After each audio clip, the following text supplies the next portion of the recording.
पवित्रे ब्रह्मोपदेष्ट्रे मे गुरवे दैवताय च प्राप्याय प्रापकायास्तु नमः श्रीनिधये नमः।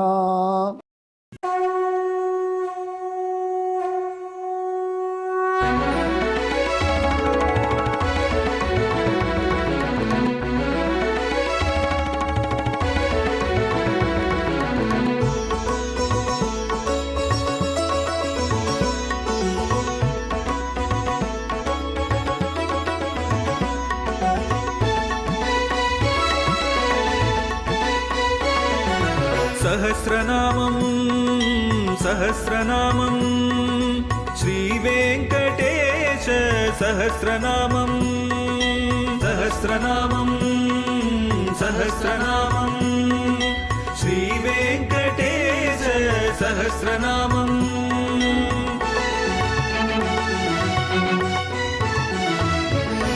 உலகில் கலிவினை தோஷம் அகற்றும் நாமம் சஹஸ்ரநாமம். உயர்வுகளை வாழ்வில் அளிக்கும் நாமம் சஹஸ்ரநாமம். திருமலையில் தினம் அர்ச்சனை நடைபெறும் நாமம் சஹஸ்ரநாமம். திருவேங்கடனின் தரிசனம் காட்டும் நாமம் சஹஸ்ரநாமம். சகஸ்ரநாமம் சகஸ்ரநாமம் श्रीवेङ्कटेश सहस्रनामं सहस्रनामं सहस्रनामं श्रीवेङ्कटेश सहस्रनामம்.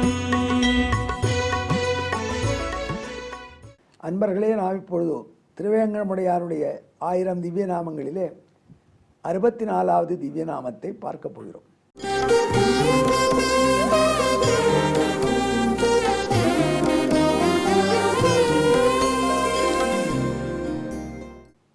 எம்பெருமான் ஹயக்ரீவனாக அவதரித்தான்.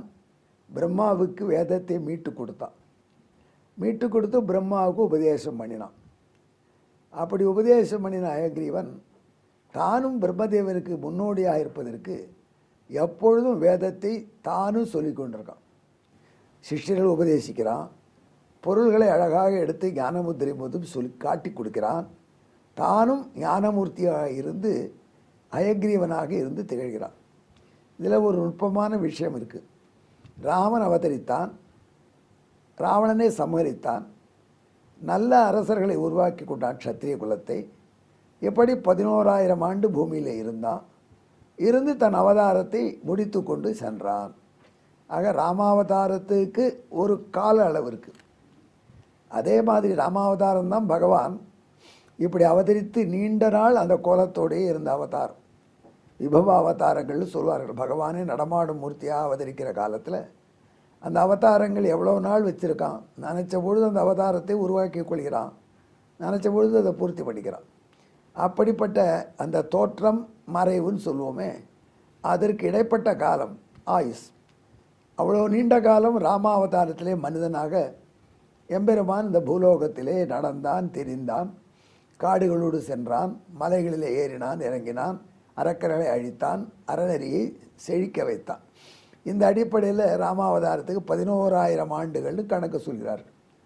எம்பெருமான் தானே இடையராது வேதத்தை சொல்லி பிரம்மதேவனும் அதே போல இருக்க வேண்டும் என்றது வழிகாட்டியாக இருக்கிறான். அப்படிப்பட்ட எம்பெருமான் வேதங்களை இடையராது பாராயணம் செய்வது, அதை அனுபவிப்பது என்ற முறையில் இருப்பதனால அந்த ஹயக்ரீவமூர்த்தி எப்பொழுதும் வேதத்தை சொல்லிக் கொண்டிருக்கிறார். எப்பொழுதும் என்று சொல்வதற்கு காரணம் என்பதை விளக்குவதற்குத்தான் ராமாவதாரம் 11,000 ஆண்டுகள் இருந்தது என்று சொன்னோம்.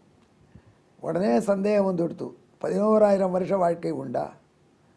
அதெல்லாம் கொஞ்சம் ஜாஸ்தியாக இருக்கே என்று பகுத்தறிவுவாதிகள் கேட்கிறார்கள் இந்த கேள்வியை.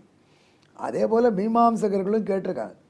அவர்களுக்கு என்ன அச்சம்னா, வேதம் என்னவோ மனிதனுக்கு ஆண்டு வாழ்க்கை 100 ஆண்டு தான் சொல்லியிருக்கு. சதமானம் பவதி சதாயு புருஷ சதேந்திரிய ஆயுஷ் ஏவேந்திரியே பிரதிதிஷ்டதி அப்படின்னு சொல்கிறது. ஆகையினால் வேதமே 100 ஆண்டுகள் சொன்ன பிற்பாடு இந்த இதிகாச புராணங்கள்லாம் 60,000 ஆண்டான்னா 20,000 ஆண்டான்னா என்ன அர்த்தம் அப்படின்னு அவங்களும் கேட்குறாங்க. அவங்களுக்கு விளக்கமாக இந்த 60,000 வேறு மாதிரி பைனரி கோடு மாதிரி ஏதோ பண்ணி அதுவும் 100 தான் சொல்கிறது, ஏறத்தாழ் 80 ஆண்டு இருந்தார் என்றெல்லாம் விளக்குறவங்களும் இருக்காங்க. சரி, நமக்கு அதை பற்றி இப்போ கவலை. நீண்ட நாள்கள் ராமாவதாரம் இருந்தது, நீண்ட காலம்.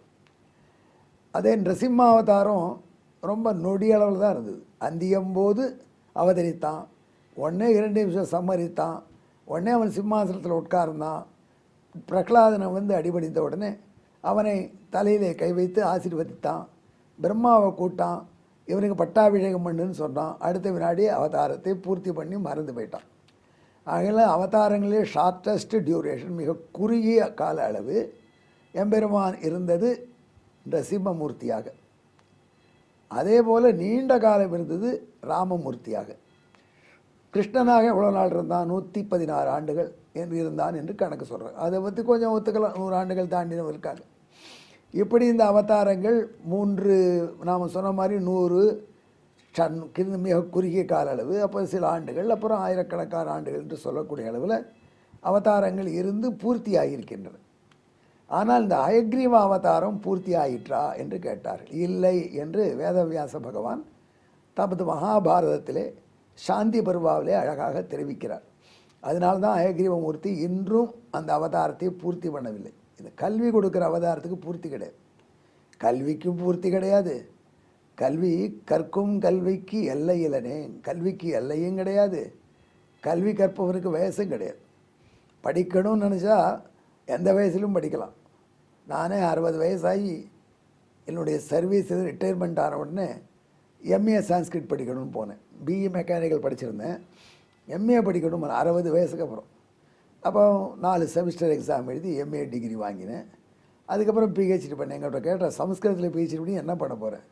இதுதான் சான்ஸ்கிரிட் பிஇ படித்து கவர்மெண்டில் சர்வீஸில் இருந்து 38 வருஷம் குப்பை கொட்டி நல்ல பென்ஷன் வாங்கிட்டு வந்தாச்சு. மறுபடியும் எதுக்கு இந்த வயசுக்கு அப்புறம் படிக்கிறேன்? அது சமஸ்கிருதம் படித்து என்ன பண்ண போகிறேன் இப்போது அப்படின்னு கேட்பாங்க. நான் ஒரே வார்த்தை தான் சொல்லுவேன், படிப்புக்கு வயசே கிடையாது. எந்த வயசுலையும் படிக்கலாம், படிப்புக்கும் வயசு கிடையாது, பணம் சம்பாதிக்கிறதுக்கும் வயசு கிடையாது. ஒரு மனுஷன் தான் கிழவனாக போவதில்லை, தான் இறக்கப் போவதில்லை என்ற குறிக்கோளோடு தான் படிக்கணும். இந்த பிறவியில் படித்தோம்னா இப்போ பலனளிக்காத போனாலும் அடுத்த பிறவியில் பலனளிக்கும் அப்படின்னு சில பேர் சொல்கிறாங்க. நாங்கள்லாம் நாராயணன் திருவடியில் பிரபத்தி பண்ணிட்டோம், அடுத்த பிறவியே கிடையாது, அப்போ நமக்கு எதுக்கு இப்போ படிக்கணும்னு கேட்டால், படிப்பது என்பது ஒரு தன்னுடைய அனாதியான சுகத்துக்கு, நல்ல விஷயங்களை ரசிக்கிற திறமை வளர்வதற்கு. ஆகையினால்தான் அந்த கல்விக்கு அதிபதியாக இருக்கக்கூடிய ஹயக்ரீவன் தன் அவதாரத்தை பூர்த்தியே பண்ணலை. மனிதனும் படிப்பை தான் சாக போவதில்லை, கழவனாக போவதில்லைன்னு படிக்கணும். பொருள் ஈட்டுவதையும் அப்படித்தான் செய்யணும். பொருள் ஈட்டுவதையும் எப்படி செய்யணும்னா, பணம் எத்தனை முடியுமோ அவ்வளோ சம்பாதிக்க தான் வேணும். ஞாபகம் வச்சுங்க, எவ்வளோ முடியுமோ அவ்வளோ நேர்மையானன்னு உள்ள அண்டர்லைன் இருக்குது. அதுக்காக மக்களை கொள்ளையடித்து லஞ்ச ஊழல் பண்ணி அப்படியெல்லாம் சம்பாதிக்கக்கூடாது.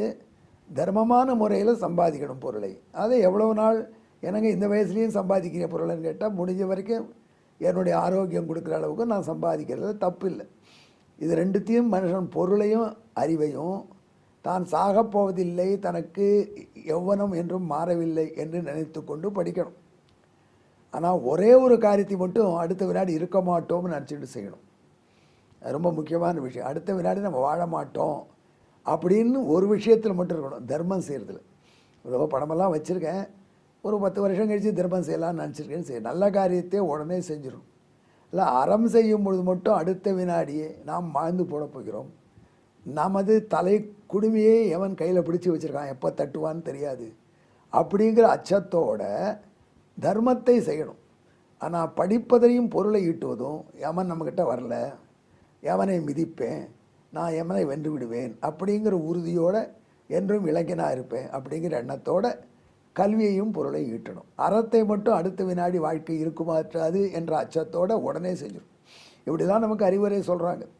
அதற்கேற்றபடி வித்யாமூர்த்தியான அறிவுக்கு வடிவனான ஹயக்ரீவமூர்த்தி தன் அவதாரத்தை இன்றும் முடித்து கொள்ளவில்லை. அது காரணம் புரியுறது இல்லையா? மற்ற அவதாரங்களுக்கு முடிவு உண்டு, ஆனால் ஹயக்ரீவமூர்த்தியாகிய அவதாரத்துக்கு முடிவில்லை.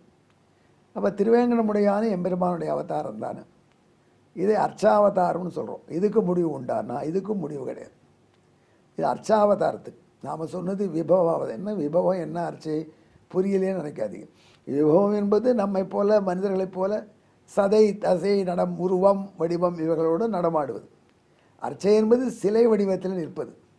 அது சிலை வடிவத்திலே அவனை தான் நிற்கிறான். நான் மட்டும் ராமானுஜ சம்பிரதாயத்தில் வேத சம்பிரதாயத்தில் அந்த சிலை இறைவனை ஞாபகப்படுத்தக்கூடிய சிம்பல் என்று கருதவில்லை.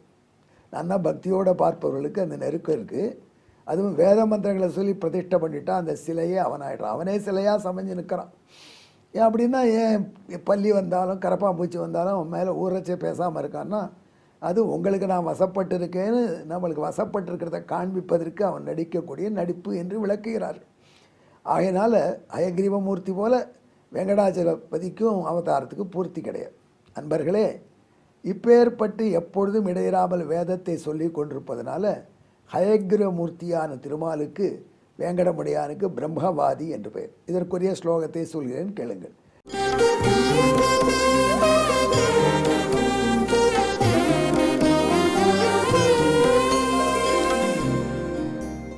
ச பிரம்மவாதி சததம் யதோசு வேதஸ்ய பாராயண மாத்தனோதி சதக்ஷமாலாதர பஞ்சசாக துரங்கவக்திரகா ரிஷபாத்ரிநாதகா. திருவை சொல்வது போல் வேதத்தை அக்ஷமாலை உருட்டி உருட்டி திருப்பி திருப்பி சொல்வதனால பிரம்மவாதி என்று எம்பெருமான் ஹயக்ரீவனுக்கு திருநாமம். நமக்கும் நன்கு மனப்பாடம் அமைய இந்த திருவேங்கடமுடையானை பிரம்மவாதி என்ற திருநாமத்தை ஜெபித்து வழிபடுவோம். எங்கே என்னுடன் கலந்து ஜெபியுங்கள். பிரம்மவாதினே நமஹா. நன்றி, வணக்கம்.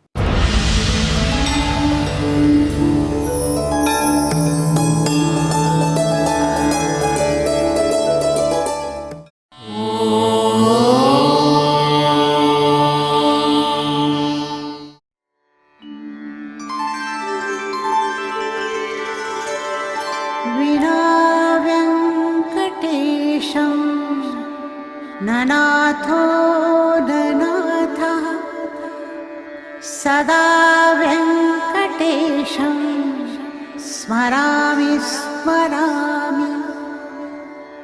हरे वेङ्कटेश प्रसीद प्रसीद. प्रियं वेङ्कटेश प्रयच्छ प्रयच्छ.